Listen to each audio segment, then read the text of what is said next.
Alright, Neverest, knock it off. I know these various undead tried to get in from you, not just from other underground stuff. I know it's probing me, trying to figure out what's up with me, so I do my best to be inconsistent. I leave Jello in what appears to be the most direct tunnel connecting us, only having her move to let a few of my own expedition bats down the tunnel, and to return.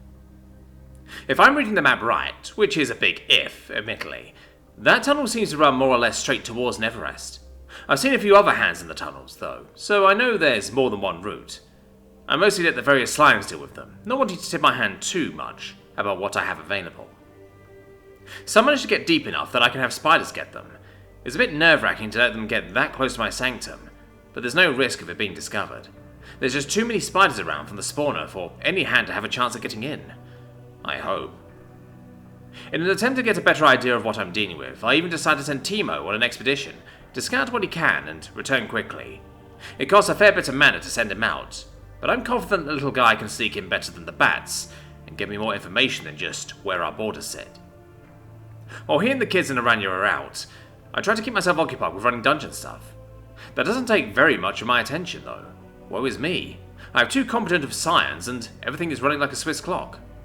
Coda is still minding the various herbalism nodes between organising the subterranean bats. Tiny is doing his thing in the maze. Delvers have actually gotten brave enough to run multiple parties at a time, trusting in safety in numbers. One group of each set is practically guaranteed to be captured, but the total mana from them gathering stuff has increased, so I'm not going to complain. Poe has been keeping track of the yard in my burb expeditions, and has been helping map out Neverest borders and what can be seen from the sky. By all accounts, there's a typically large cemetery with gravestones and the occasional mausoleum. One or multiple of them probably have tunnel access, but we don't have any way to tell from the sky. Jello is just happily eating whatever undead try to get through her tunnel, and the numbers are slowly increasing.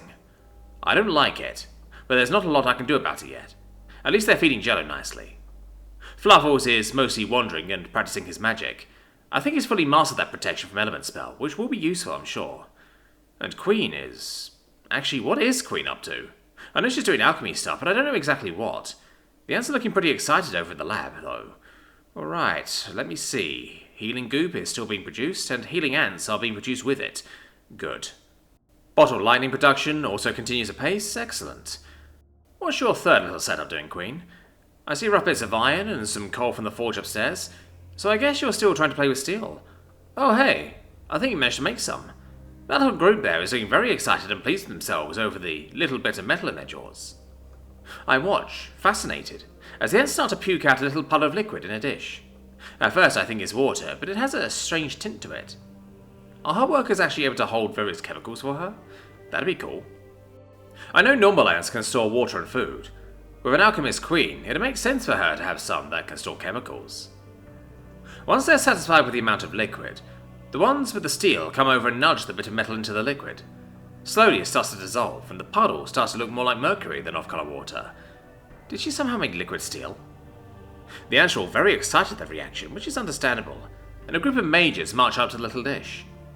I imagine they might give a little speech in ant, or get a speech in ant from Queen, before they dip their mandibles in the liquid. At first, I think they're just getting a coating of steel, which would be pretty cool. However, I take a closer look and see their mandibles are fully transmuting to steel, or at least iron.